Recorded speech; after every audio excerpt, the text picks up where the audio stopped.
Kwa leo nimeona ni wasabai kwa kuelekeza na kueleza matumizi ya dawa inayoitwa Antrabis. Dawa ambayo ni chanjo ya usubi, wale watu wanaong'atwa na wanyama, mfano mbwa, paka na wanyama wengine. Hii dawa inaitwa Antrabis. Hii inachomwa pale ambapo mbwa amekung'ata, na sio kwamba mbwa anaweza kakung'ata au paka anaweza kakung'ata, lakini huenda yule paka amepata chanjo au huenda hajapata chanjo.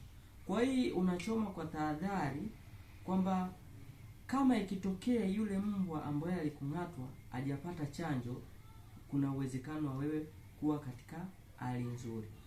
Lakini pia unaweza ukaisahau ukasema kwamba mimi nisije nikachoma hili, lakini unaweza ukapata shida kwa sababu wale rabies wanapanda sana mwilini. Kwa hiyo atakapopanda mwilini inaweza kusababishia matatizo makubwa zaidi ya kile ulichokuwa unataka kukifanya, ambacho ni kuchoma, ambacho kingeweza kusaidia mapema.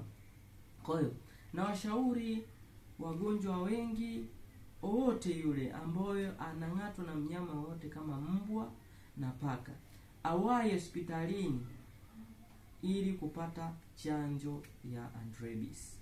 Na mara nyingi hiyo hawezi kukupa kwenda nayo nyumbani kwa sababu hii wanatunza kwenye friji.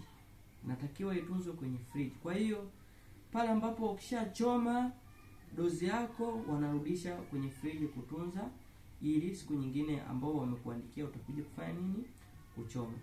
Kwa hiyo ni vyema sana kuzingatia dawa hii ya Antrabis pale ambapo umeng'atwa na mbwa au paka.